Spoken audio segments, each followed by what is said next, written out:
আজ দুনিয়াতে তাকান, ইসলাম বিরোধী, কোরআন বিরোধী যারা, কোরআন যারা পড়িয়াছে ফ্রান্সে, তামাম দুনিয়ার জরিপ 228টা রাষ্ট্রের জরিপ বের হয় জানুয়ারি মাসে। আপনি জরিপ পড়ে দেখবেন তামাম দুনিয়ায় সবচাইতে বেশি যারো সন্তান তৈরি হয় ফ্রান্সে। ওরা কোরআনকে গালি দেয়, রসুলকে গালি দেয়, কোরআন পুড়িয়ে ফেলে, পা দিয়ে লাথি মারে, এমনি না, কারণ ওগুলোর জন্মে ভেজাল আছে। কারণ যারো সন্তানদের প্রথম কর্মসূচি ওরা কোরআন বিরোধী, ওরা রাসূল বিরোধী। এটা প্রমাণ করেছেন নবীজি নিজের জীবনে একজনের মাধ্যমে। ওয়ালিদ ইবনে মুগিরা নামে এই লোকটা রসুলের দাওয়াতে, রসুলের কোরআন তেলাওয়াতে, কোরআন যেখানে বোঝাতো এই লোকটা যে বাধা দিত, আল্লাহর নবী একবার রাগ করে শেষ পর্যন্ত বলেই ফেলেছিলেন যে তুমি যারো সন্তান। মানুষকে জন্ম নিয়ে কথা বললে এমনিতে রাগ হয়ে যায়। বাড়িতে গিয়ে ডাক দিয়ে বলে, মা মোহাম্মদ আমারে গালি দিয়েছে, সত্যি করে বলো আমার বাবাকে। ওর মা বলছে তোর বাবা, তোর বাবা না, ও বাবা আমি মানি না, আমার আসল বাবাকে। জোড়াজুড়ি করার শেষ পর্যায়ে মা ডাক দিয়ে বলে, বাবা এ কথা তোরে কে বারবার জিজ্ঞাসা করতে বলে? বলে মোহাম্মদ আমারে গালি দিয়েছেন, আমি কি যারো সন্তান? মা নাক মাথা নিচু করে বলে, বাবা ওই ছেলে যা বলে ঠিকই হয়, তুই কেন তার পেছনে লাগলি?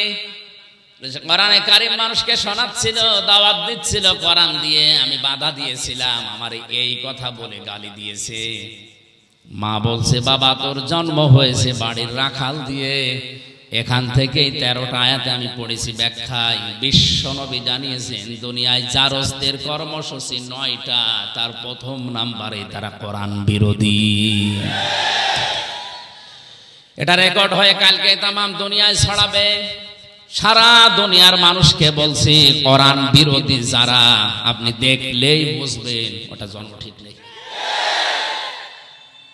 এবার আয়াত পড়ছি, উতুল্লিম বাদা যালিকা জানিম। বদমেজাজি যার সন্তান ওই মানুষগুলো। আমার ভাইরা, আমি কথা বলছিলাম 6 মাস পরে আমার আল্লাহ তখন রূহ দেয় মানুষের ভেতরে। রূহ মানে আল্লাহর একটা হুকুম। ইয়াসআলুনাকা আনির রূহ কুলির রূহু মিন আমরি রাব্বি। হে নবী, ওরা যদি জিজ্ঞাসা করে রূহটা আবার কি, 6 মাস পরে যেটা মানুষকে দেওয়া হয়, আপনি বলবেন এটা আল্লাহর হুকুম। এটা কি? এই হুকুমটা আপনার ভেতরে আছে, এই জন্য নড়াচড়া করেন। হুকুমটা বের হয়ে গেলে আপনার নামের আগে একটা টাইটেল যোগ হবে, মরহুম হামজা। এই কথা বলেন। তাহলে যেটা আছে এটা আমার ভেতরে কার হুকুম? এই হুকুম কার? বিজ্ঞান প্রমাণ করে সারা শরীরের ভেতরে অনেক কিছু পর্যন্ত তারা ধরতে পেরেছে, কিন্তু রূহটা কি কোথায় থাকে আজ পর্যন্ত বের করতে পারেনি। কারণ এই হুকুমটা কার? আল্লাহ পাক বলেন, আমি যখন হুকুম করব বের হয়ে আয়, তামাম দুনিয়া মিলেও আটকে রাখতে পারবে না। আর আমি এটা করার জন্য 14 জন ফেরেশতা নিয়োগ করব, তাও না। ইন্নামা আমরুহু ইযা আরাদা শাইআন আইয়াকুলা লাহু কুন ফায়াকুন। আমি যখন কোন কাজের ইচ্ছা করি, এরাদা করি, তখন বলি কোন হও, সঙ্গে সঙ্গে কাজটা হয়ে যায়। মানুষের ভেতরে আল্লাহ রূহ দেওয়ার পরে খাবারের উদ্রেক তখন দেখা দেয়। খাবারের প্রয়োজনে দুনিয়ার কোন মানুষ সেখানে কিছুই পাঠাতে পারে না। আল্লাহ নিজের পক্ষ থেকে মায়ের মাসিক অসুখ বন্ধ করে দিয়ে খাবারের ব্যবস্থা করেন। এমন একটা খাবারের ব্যবস্থা 6 মাস আগে গরম করে আল্লাহ রেখে দেন। দুনিয়ার বিজ্ঞান প্রমাণ করেছে এর ভেতরে আল্লাহ সব কিছু লুকিয়ে রেখেছেন। এজন্য পৃথিবীর কোন মানুষ যদি কিচ্ছু না খায়, জন্ম থেকে মৃত্যু পর্যন্ত শুধু দুধ খায়, তাও সে বেঁচে থাকতে পারবে।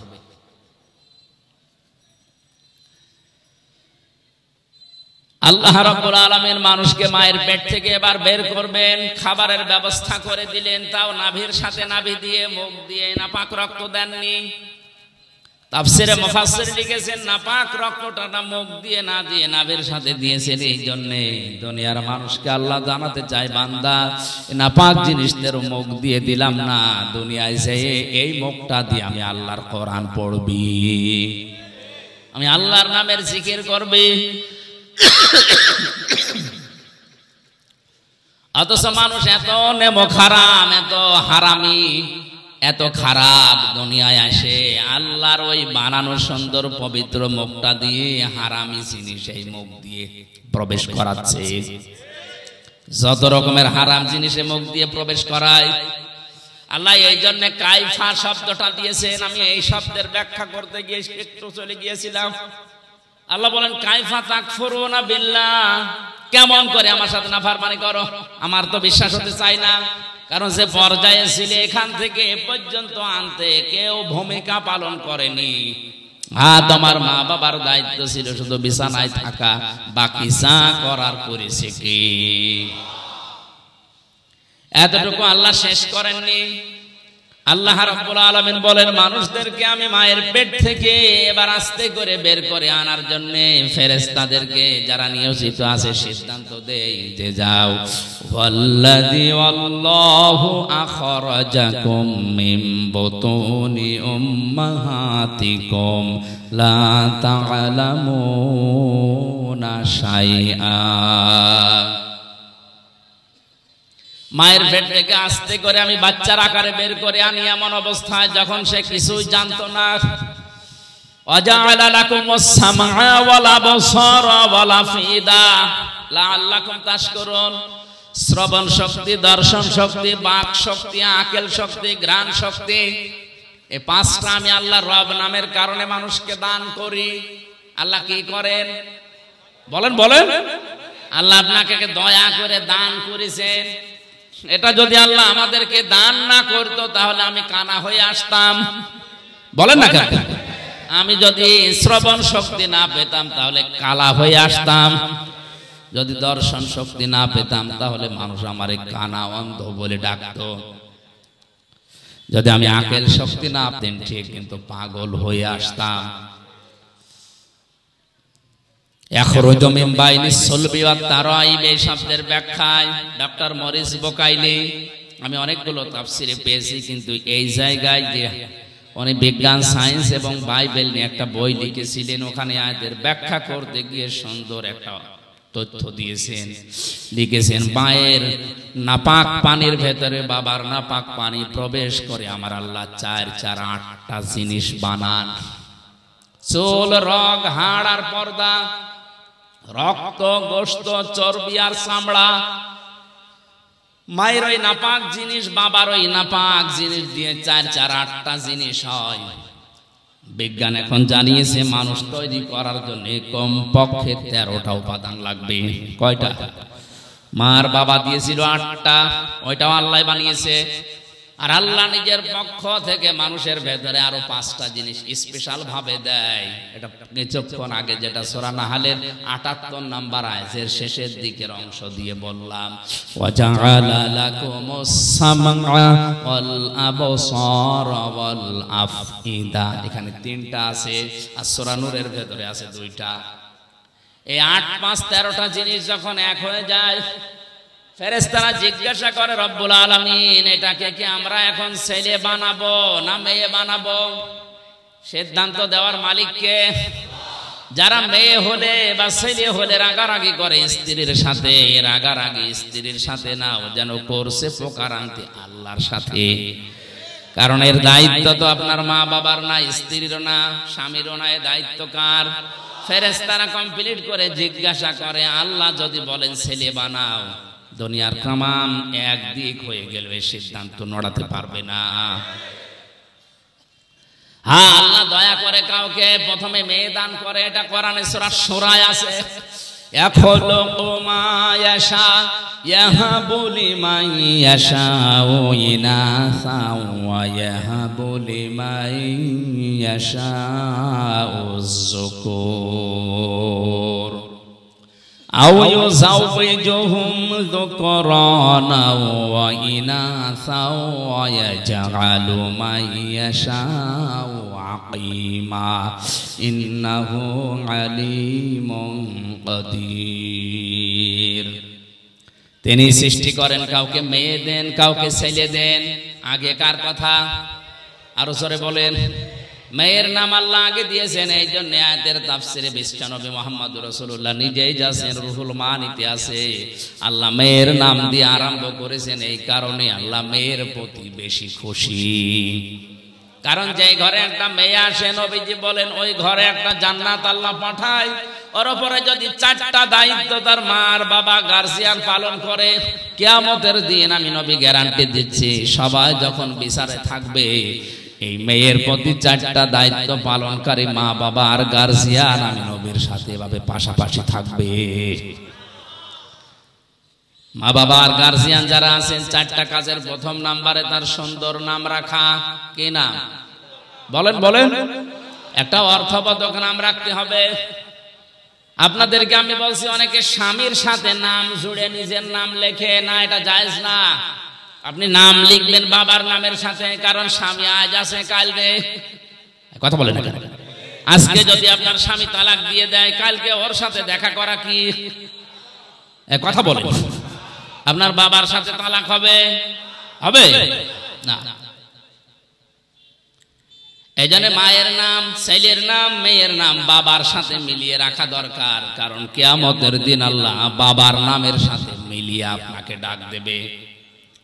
উদউহুম লিআবাইহিম, তাদেরকে আমি ডাক দেব তাদের বাবার নামে।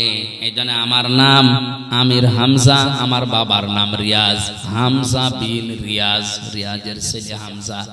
আমার মেয়ের নাম মাওয়া, ও যদি নাম লিখতে চায় এভাবে লিখতে পারবে, মাওয়া বিনতে হামজা, হামজার মেয়ে মাওয়া। কথা বুঝতেছে? এখন স্বামীর নামের সাথে যদি মিলিয়ে কেউ লেখে, আমার স্ত্রীর নাম মনে করেন তানিয়া, আমার নাম আমির হামজা, ও তানিয়া আমির লিখে দিল। 2 দিন পরে যদি ওর সাথে আমার তালাক হয়ে যায়, ওর মুখ দেখায় তো আমার জায়েজ নেই। কিন্তু আমার মেয়ে মাওয়া আর ফারিহা একেবারে মরণ পর্যন্ত ওদের সাথে সম্পর্ক কোনোদিন কাট হওয়ার সম্ভাবনা আছে। আশা করছি মাসলাটা বুঝেছেন। এখন থেকে বাবার নামের সাথে মিলিয়ে দেবেন, স্বামীর নামের সাথে না। মেয়ে যে ঘরে আসে, সুন্দর একটা অর্থবোধক নাম তার রাখা দরকার। কিয়ামতে আল্লাহ যদি মানুষকে মাফ করতে গিয়ে একেবারে কিছু না পায়, একটা নাম যদি পায় সুন্দর ইসলামী নামের ওসিলাতে হলেও আমার আল্লাহ শেষ পর্যন্ত মাফ করে দেবে।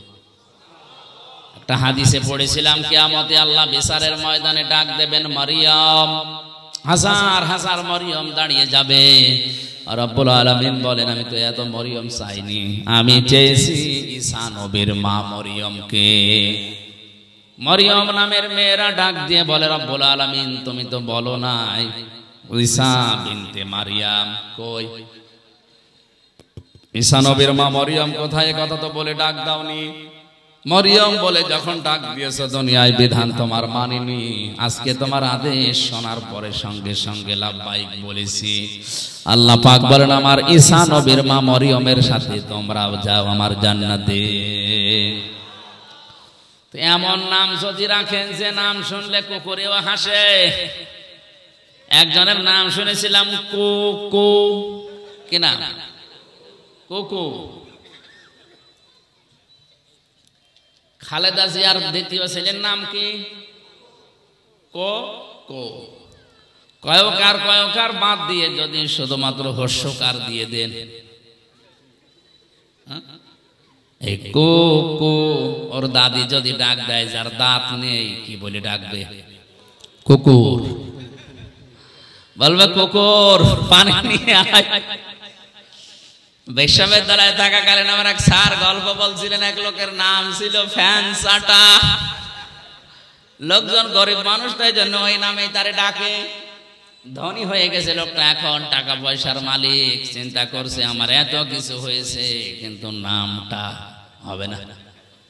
এলাকার মেম্বার চেয়ারম্যান মানুষদেরকে ডাক দিয়ে গরু জবাই করে খাওয়িয়েছে। বলছে আমার নামের পরিবর্তন করবো আজকে। পোস্টার তো ছাপিয়েছে, পোস্টার এবার উদ্বোধন করবে চেয়ারম্যানকে দিয়ে।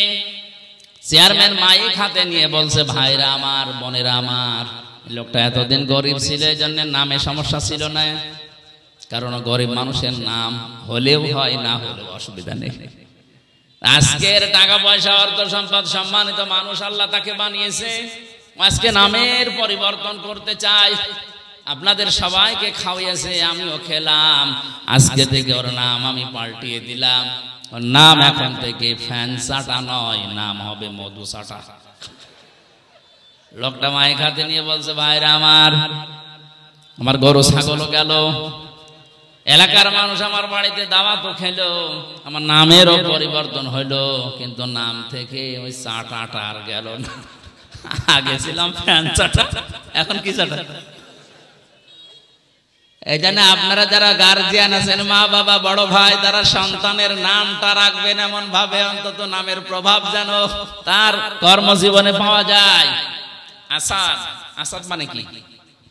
সিংহ। আসাদ মানে এরকম নাম যদি অর্থবোধক রাখেন, আসাদুজ্জামান, জামানার সিংহ, বড় হয়ে যেন ইসলামের সিংহ হতে পারে। আসাদুল ইসলাম, শান্তির সিংহ, শক্তিশালী, মজবুত।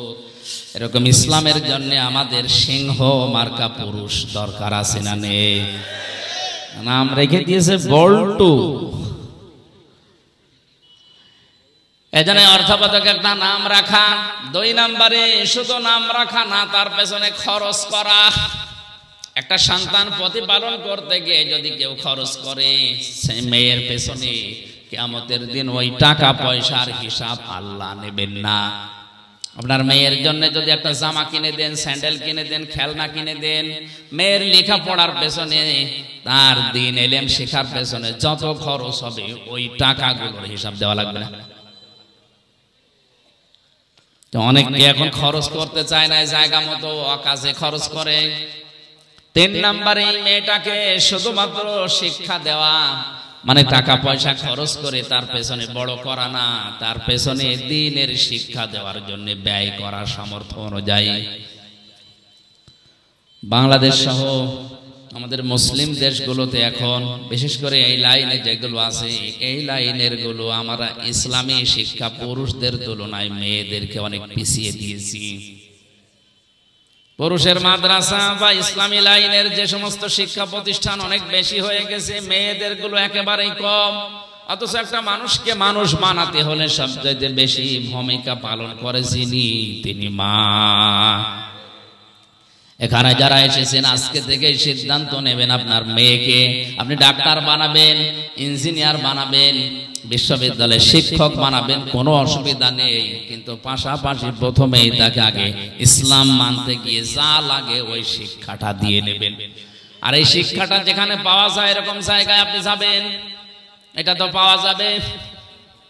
কারিতাসের যে স্কুলগুলো আছে, এখানে আশা, ব্যারাকে, কথা বলেন, সন্তানকে প্রথমেই দেওয়া লাগবে ইসলাম মানতে গিয়ে যে নিয়ম নীতিগুলো আছে, এগুলো যেখানে শেখায় তার নাম মাদ্রাসা। বলেন, এরা যদি 1 থেকে অন্তত 5 পর্যন্ত এই নিয়ম নীতিটা জানতে পারে, ইসলামের মৌলিকটা 6-7 এ যেটা এখন দেখতে পাচ্ছে, ওটা ওরা জানলেও বিশ্বাস করবে না। 7 এর বইতে ইসলাম শিক্ষা দিয়েছে দুর্গাদের এভাবে সাজিয়ে পূজা করা হচ্ছে, এটা ইসলাম নয়। এরা 5 পর্যন্ত যদি ভেদটা শক্ত করতে পারে, 6-7 এ যে দরকার হয় চ্যাপ্টার বাদ দেবে, তারপরও আল্লাহ বাদে দেবতাকে বিশ্বাস করবে না। মাথায় মগজ থাকলে আপনি বুঝেছেন। 4 নম্বরে একে এমন জায়গায় বিয়ে দেওয়া লাগবে পাত্র যেন সৎ হয়। আমরা অনেকে আছে এখন সন্তানকে বিয়ে দেওয়ার জন্য মা বাবার তুলনায় দেখা যাচ্ছে জিজ্ঞাসা করে ঘটক সাহেবকে যে আমার এই ছেলের যে জামাই বানাবো এর উপরি কামাই আছে, তো একটা হারাম জায়গা দেখে যদি স্বতঃস্ফূর্ত ভাবে জেনে বুঝে কোনো সন্তানকে আপনি হাতে তুলে দেন, আল্লাহর কসম ওই মেয়েটা কোনোদিন শান্তিতে থাকবে না। গভীর রজনীতে আপনার জামাই আসবে ডাল খেয়ে, লাল পানি খেয়ে, ওই সংসারে শান্তি থাকবে? একটা ভ্যান চালকের সাথে বিয়ে দেন, তার চরিত্র যদি ভালো থাকে, 5 ওয়াক্ত নামাজ অন্তত পড়ে, কষ্ট হয় তার শরীরকে চালাতে, সংসার চালাতে, কিন্তু রাত 12টার সময় ও লাল পানি খেয়ে মদ খেয়ে ঘরে আসবে না। বহু ধনী ধনী মানুষের সাথে আমি মিশে দেখেছি, ওপরে ফিটফাট, ভেতরে সদরঘাট, শান্তি নেই। বাড়ি যায় রাত 1টার সময়, নিজের বউ বাদ দিয়ে অন্যের স্ত্রীর সাথে ফুর্তি করে বাড়ি গেছে, যে দেখে নিজের যুবতী মেয়ে পেট নিয়ে বসে আছে। কি গো, কার? আল্লাহ দিয়েছে। এজন্য শিক্ষা ব্যবস্থায় আমাদেরকে এমন ভাবে তৈরি করে দেওয়ার দরকার, প্রাথমিকটা যেন বড় হয়ে অন্তত উল্টা পাল্টা লাইনে যেতে না পারে।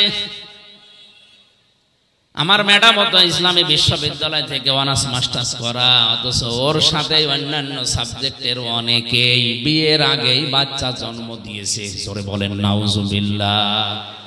এ দোষ শুধুমাত্র ওদের না, সন্তানকে যদি এভাবে ছোটবেলা থেকে অন্তত ইসলামের মৌলিকটা শিখিয়ে দিতে পারতেন, বিশ্ববিদ্যালয় না অক্সফোর্ডে যাওয়ার পরেও ওর শরীরকে হেফাজত করত। কিন্তু দিনটা এমন খারাপ আসতেছে সামনে, এমন পর্যায়ে আমরা পৌঁছিয়ে যাচ্ছি, এভাবে যদি ইসলামী শিক্ষা নিয়ে ষড়যন্ত্র হতেই থাকে, আর শিক্ষা ব্যবস্থা যদি এভাবে চলতে চলতে আমাদের আয়ত্তের বাইরে চলে যায়, কিছুদিন পরে আপনার যুবক ছেলে মদ খাই আপনার বাড়িতে আসবে, আপনি কিছু বলতে পারবেন না। আপনার বিশ্ববিদ্যালয়ের পড়ুয়া মেয়ে পেট নিয়ে আসবে, আপনি কিছু বলতে পারবেন না। ইসলামী শিক্ষা দেওয়ার পাশাপাশি সন্তানদেরকে সৎ পাত্রে পাত্রস্থ করার তৌফিক আল্লাহ আমাদের দান করেন। এই 4টা কাজ যদি আমরা গার্জিয়ানরা করি, অন্য কোনো আমল যদি আমাদের কম থাকে, একেবারে নাও থাকে, তাও অসুবিধা নেই, ফরজটা ঠিক রাখবেন। এর পাশাপাশি যে দায়িত্বগুলো নবীজি দিয়েছেন সন্তানের প্রতি, এগুলো থাকলে কিয়ামতের ময়দানে মহান আল্লাহ আমাদেরকে নবীজির সাথে পাশাপাশি জান্নাতে রাখবেন। জোরে বলেন আমিন। আমি কায়ফা শব্দের ব্যাখ্যা করতে গিয়ে এই সিটিপিটি কথা বলেছিলাম। মানুষের এই যে জন্ম থেকে শুরু করে পর্যন্ত আল্লাহ এগুলো আশ্চর্য হয়ে যায় যে নাফরমানি করে কি করি। এরপরে তোমাদেরকে আমি জীবন দিয়েছি, এরপরে মরণ দেব, আমার কাছে আবার ফিরে আসা লাগবে।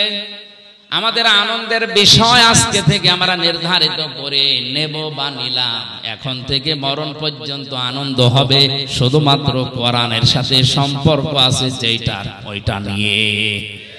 আজকের সম্পর্ক কিসের সাথে? আমির হামজার সাথে। আল্লাহ আমাদেরকে কোরআন নিয়ে আনন্দ করার তৌফিক দিন। আমি মনে হয় বেশি বলে ফেললাম, আজকে মাগরিবের সময় হয়ে যাচ্ছে, বারবার ওই কমিটি আরেক জায়গায় অনুষ্ঠান আছে তো কল দিচ্ছে।